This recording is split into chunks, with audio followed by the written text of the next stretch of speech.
Yo, so what's going on guys, it's your boy LaazrGaming, welcome back to another GTA 5 video. Now in today's video I'm going to be discussing some leaked information about some upcoming future DLC cars, as well as showing you guys some leaked images and letting you guys know more about the unreleased DLC vehicles which Rockstar Games actually added into the game earlier this week on Tuesday but have yet to release them. And I'll also be discussing when you guys can expect to see these cars released, the prices and the names of the cars, as well as a bunch of information that only got found out today. So as always, if you guys do go on to enjoy the video, do be sure to drop a like down below and feel free to subscribe for daily GTA 5 videos. Without further ado, let's get into the video. Okay, so as you guys probably know, Rockstar Games released a Pro Gen GP1 on Tuesday. However, two users by the name of Foxy Snaps and Fun MW2 have been able to access some unreleased cars early. I will leave their links down low in the description. So there is 3 unreleased cars, 2 classic cars and a hijack Ruston, which looks like some crazy concept car. So here's the first image that you guys can see on screen, and it shows all of the cars and their prices. So as you guys can see, the Turismo Classic is 705k, the INFERNUS Classic will set you guys back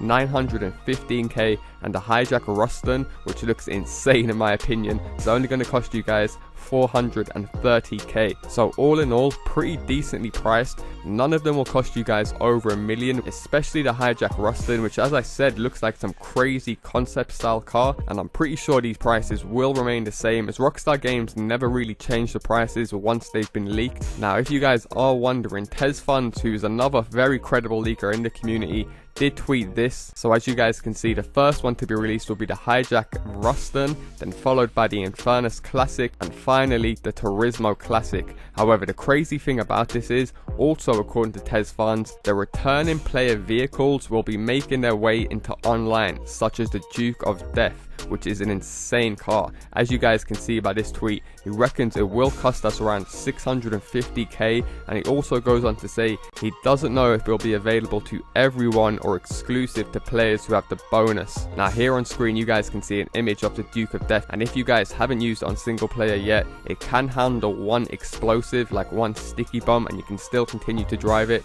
exactly like the armored XLS. So I will say the 650k price tag kinda does make sense if it is like the single player one and it can withhold explosive damage, as I can see a bunch of players buying this car if it's only going to cost 650k. Nonetheless, TezFunds does go on to tweet after, research the Duke of Death and other returning player bonus vehicles have new tunable variables like the drip feed cars. So for now they are disabled, waiting to be enabled at some point. The Duke of Death has a price tag reasonable for online, so just confirming the returning vehicles will be part of a drip feeding of the 3 cars we spoke about at the start of the video. Now a user did go on to ask TezFunds, does the Monkey Blister have a price tag into game for online, which he then replied to no. So it looks like the Duke of Death will be the only returning player vehicle to be released online as of right now. If you guys aren't aware, there is some other single player vehicles such as the Monkey Blister, the Space Docker and a few others, but it looks like the Duke of Death is the only one to be released into online as of right now. Now Rockstar Games will also be releasing some new adversary modes, as well as the new special vehicle stunt race creator, which they have spoke about, which will probably be included separately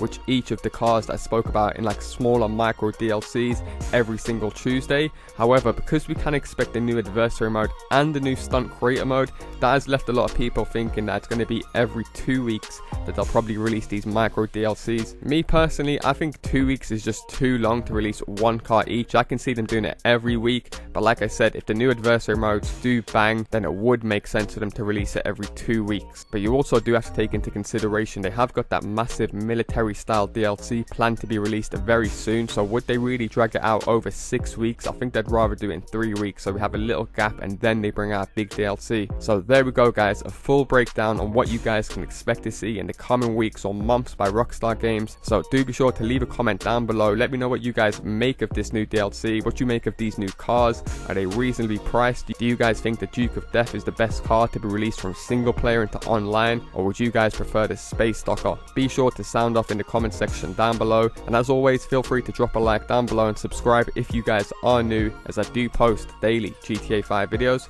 Thanks a lot for watching guys, I'll see you in my next one.